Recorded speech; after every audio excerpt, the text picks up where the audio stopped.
আসসালামু আলাইকুম। আলহামদুলিল্লাহ, সবাই আল্লাহর অশেষ রহমতে ভালো আছেন। আমি মোহাম্মদ আতাউর রহমান। আমি আপনাদের পলিটেকনিক পাঠশালার একটা নতুন চ্যালেঞ্জ রয়েছে। আমার ইচ্ছা ছোট থেকেই ছিল টিচিং করা বা এমন কিছু করা। তো আমি আপনাদের মাঝে ম্যাথ টু, ফিজিক্স টু এগুলো ক্লাস নেব ইনশাআল্লাহ। আপনারা ক্লাসগুলো দেখবেন, তো ঝটপট খাতা নিয়ে বা কলম নিয়ে রেডি হয়ে যান ইনশাআল্লাহ। আমি আপনাদের মাঝে আজকে ম্যাথমেটিক্স 2 এর আংশিক ভগ্নাংশ থেকে শুরু করব। এটা আমার ওরিয়েন্টেশন ক্লাস, বলতে পলিটেকনিক সেকেন্ড সেমিস্টারের ম্যাথমেটিক্স 2 এর এটা আমার ওরিয়েন্টেশন ক্লাস। তো আপনারা রেডি হয়ে যান ইনশাআল্লাহ, ভালো হবে।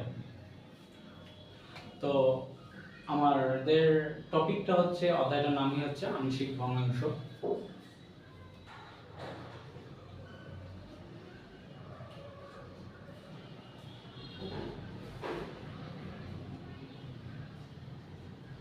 এখন আংশিক ভগ্নাংশ সম্পর্কে আমি যেটা জানি, আমরা যেটা জানবো যে আংশিক ভগ্নাংশ যদি কতগুলো ভগ্নাংশের যোগফল রূপে যদি প্রকাশ করা হয়, সেটা শোষক মানটাই হচ্ছে আংশিক ভগ্নাংশ বলা হয়। কতগুলো ভগ্নাংশ বলতে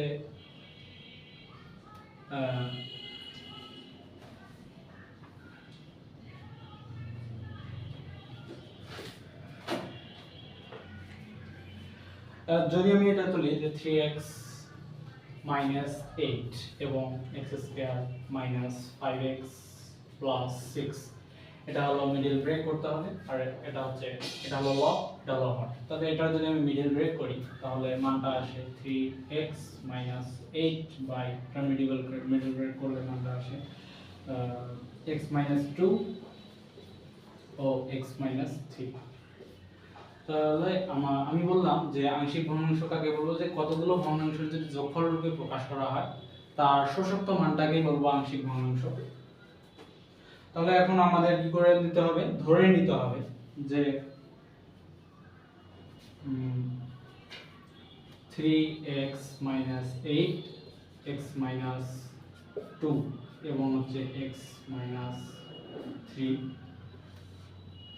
এখন আমি যদি ধরে নেই যে a by x minus 2 plus b by x minus 3, তাহলে আমি যে এই a এর মান এবং এই b এর মানটা পাবো, সেটাই হবে আমার শোষক ভগ্নাংশের আংশিক ভগ্নাংশ। ওকে, আমি আংশিক ভগ্নাংশ সম্পর্কে বুঝলাম ব্যাপারটা।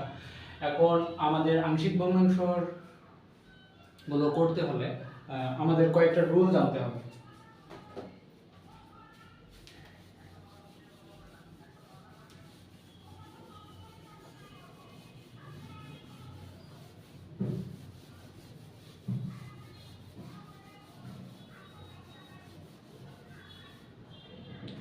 আচ্ছা, ফার্স্ট টাইম বলাই হয়নি যে আমরা যেহেতু আলোচনাই করতেছি যে ভগ্নাংশ টপিক নিয়ে, আমরা ওটা সম্পর্কে জানি যে ভগ্নাংশ শব্দের অর্থ কি। ভগ্নাংশ শব্দের অর্থ হচ্ছে ভাঙ্গা যোগ অংশ, অর্থাৎ ভাঙ্গা অংশ। ভগ্নাংশ কত প্রকার আমরা জানি মোটামুটি, যে ভগ্নাংশ হচ্ছে 3 প্রকার, যা হচ্ছে ছোট থেকেই জেনে এসেছি। একটা হচ্ছে প্রকৃত, অপ্রকৃত এবং আরেকটা হচ্ছে মিশ্র ভগ্নাংশ। এটা সম্পর্কে জেনে এসেছি। তাহলে আমরা প্রকৃত ভগ্নাংশ এবং অপ্রকৃত ভগ্নাংশ, এইখানে আংশিক ভগ্নাংশে প্রকৃত এবং অপ্রকৃত ভগ্নাংশের কাজ রয়েছে। তাহলে আমরা প্রকৃত ভগ্নাংশ তাকে বলবো, প্রকৃত ভগ্নাংশ আমরা তাকে বলবো প্রকৃত না, আমি অপ্রকৃত থেকে শুরু করি। যে অপ্রকৃত ভগ্নাংশ কাকে বলে, যে ভগ্নাংশের লব বড় এবং হর ছোট, সেটা হচ্ছে অপ্রকৃত ভগ্নাংশ। যে ভগ্নাংশের লব বড় হর ছোট, তাহলে যদি ধরি যে 4/2, এটা একটা কি ভগ্নাংশ, অপ্রকৃত ভগ্নাংশ। কিভাবে বুঝলাম এটা একটা অপ্রকৃত ভগ্নাংশ? এটা কি, লব বড় এবং হর ছোট, এটা হচ্ছে একটা অপ্রকৃত ভগ্নাংশ। তাহলে আমাদের রুল নাম্বার 1 এ আছে অপ্রকৃত ভগ্নাংশ। যদি এটা অপ্রকৃত ভগ্নাংশ হয় তাহলে আমার এটা রুল নাম্বার 1।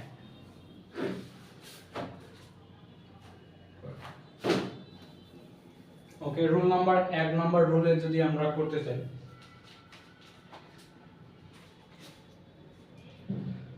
5x - 7, এটা দিলাম রুল নং 1 5x minus 7 x minus 1 এবং হচ্ছে x minus 2। এখন বলছে আমাকে যে এটার আংশিক ভগ্নাংশ নির্ণয় করো। তাহলে এটার যদি আমি আংশিক ভগ্নাংশ নির্ণয় করতে যাই, এটা হচ্ছে কি আংশিক ভগ্নাংশ যদি এটা কি করতে যাই নির্ণয় করতে যাই, তাহলে যদি আমার রুল নাম্বার 1 নম্বর রুল হচ্ছে যখন হরে বাস্তব ও একঘাত বিশিষ্ট উৎপাদক থাকবে সেটা কি হবে না, পুনরাবৃত্তি হবে না। যখন হরে বাস্তব একঘাত বিশিষ্ট কি থাকবে, উৎপাদক থাকবে, তাহলে এর ঘাত কি 1, এর ঘাতও 1। তাহলে আমরা এখানে কি বুঝলাম, হরে বাস্তব, তাহলে এটা হলো হরে আমার এখানে কি আছে, বাস্তব একঘাত বিশিষ্ট উৎপাদক রয়েছে, তাহলে এটা কি হবে না, কোনো পুনরাবৃত্তি হবে না। তাহলে এটা সমান চিহ্ন দিয়ে আমরা লিখতে পারি। তাহলে যেহেতু আমাদের আংশিক ভগ্নাংশ কি করতে হবে, ধরে নিতে হবে, সেগুলোর শোষক মানগুলো হচ্ছে কি, শোষক মানগুলো যেগুলো বের হবে সেটা হচ্ছে আমার আংশিক ভগ্নাংশ। তাহলে ধরে নিলাম যে একটা a, এটার হরটা হচ্ছে x - 1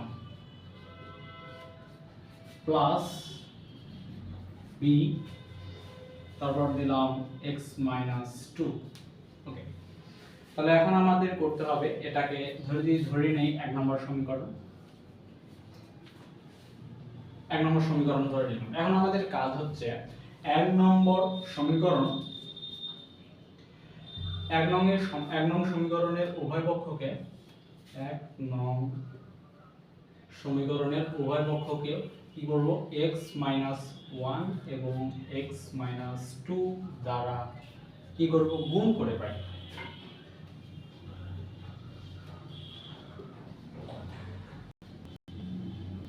গুণ করে পাই x - 1 এবং x - 2 দ্বারা যদি আমরা এটা কি করি, গুণ করি, তাহলে আমাদের কি দাঁড়ায় যে 5x - 7। তাহলে এই 5x - 7 কে যদি আমরা x - 1 ও x - 2 দ্বারা গুণ করি, আচ্ছা আমি দেখাই দিচ্ছি, যেটাকে যদি x - 1 এদিকে x - 2 দ্বারা গুণ করব, নিচে আমার কি থাকবে, x - 1 এরপর থাকবে x - 2। ওকে, তাহলে আমার এটা কি যায়, কাটা যায়। এরপর আমি সমান চিহ্ন দিলাম, সমান চিহ্ন দেওয়ার পর কি a ইনটু এটাকে কি করব, উভয় পক্ষকে x - 1 এবং x - 2 দ্বারা গুণ করব। তাহলে এখানেও গুণ করব x - 1 x - 2। তারপর আমার মান নিচে আছে কি, হরে আছে x - 1। এরপর দিলাম প্লাস, প্লাস কি আছে এখানে আছে যে b ইনটু, কি করতে হবে, এখানেও আবার x - 1 এবং x - 2 দ্বারা গুণ করতে হবে। ওকে, x - 1 x - 2, এখানে কি আছে x - 2। তাহলে আমার এখানে থাকে এই x - 1 x - 1 কাটা যায়, তারপর এখানে আমার থাকে x - 2 এই x - 2 কাটা যায়। তাহলে আমার কি থাকলো, এখানে থাকলো 5x - 7,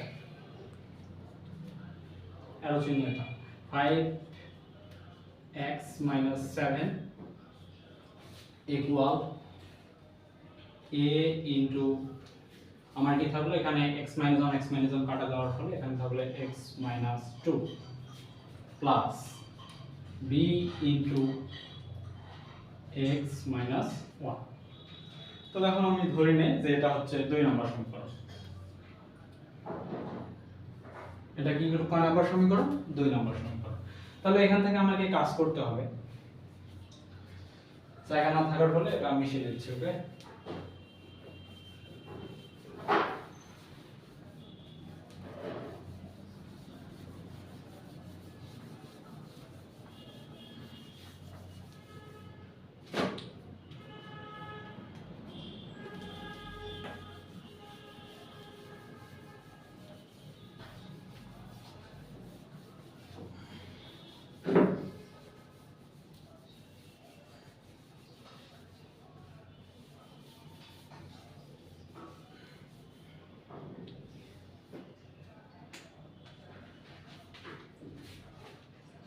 তাহলে আমার 2 নম্বর সমীকরণটা এটা হলো আমার কয় নম্বর সমীকরণ, 2 নম্বর সমীকরণ। তাহলে 2 নম্বর সমীকরণ আমার কি আছে, x - 1। আমি যদি এখন ধরি যে x মাইনাস 1 এদিকে ডান দিকে কি ধরবো 0 0 ধরবো, x সমান আমরা কি করব 1। তাহলে আমরা যদি x সমান 1 2 নং সমীকরণে যদি বসাই, তাহলে x সমান 1 2 নং এ বসিয়ে x সমান যদি 2 নম্বরে বসাই, তাহলে 5 x এর মান কত 1 minus 7। ওকে, এরপর ইকুয়াল a ইনটু x এর মান কত 1 minus 2, তারপর প্লাস b ইনটু এখানে x এর মান কত 1 1 minus 1, তাহলে এটা 0 0 এর সাথে b গুণ করলে কি হবে 0 হবে।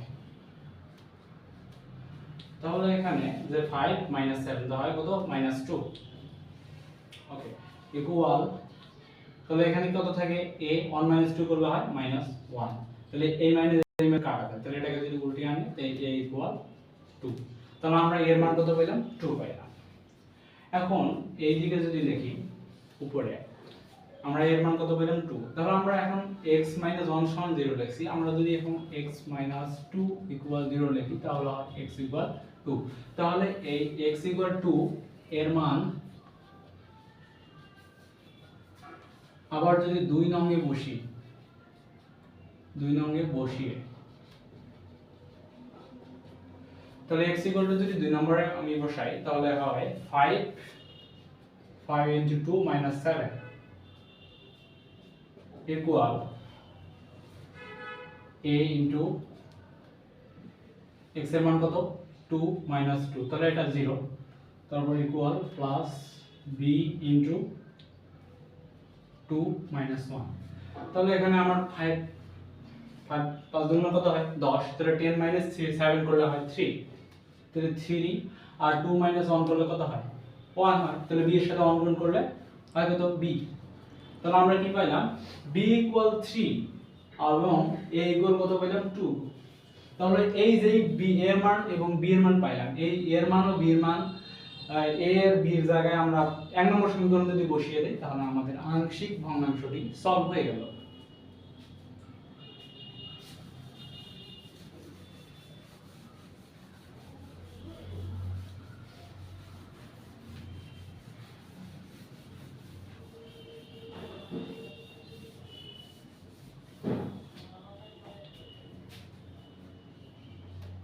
a ও b এর মান, a ও b এর মান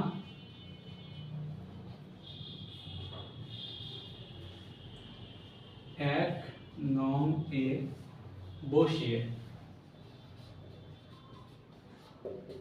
a ও b এর মান এক নং এ যদি বসাই, তাহলে এক নম্বর সমীকরণটা আমার কি হচ্ছে, এক নম্বর সমীকরণটা আমার হচ্ছে যে 5x 7 বাই x 1 এবং x 2 ইকুয়াল হয় আমার কি এর মান কত পাইছি, এর মান পাইছি আমরা 2, এর মান কত পাইছি 2 ইনটু x 1 প্লাস b এর মান কত পাইছি 3, তাহলে x 2, তাহলে এটা হলো যা নির্ণয় আংশিক ভগ্নাংশ, যা নির্ণয় কি আংশিক ভগ্নাংশ।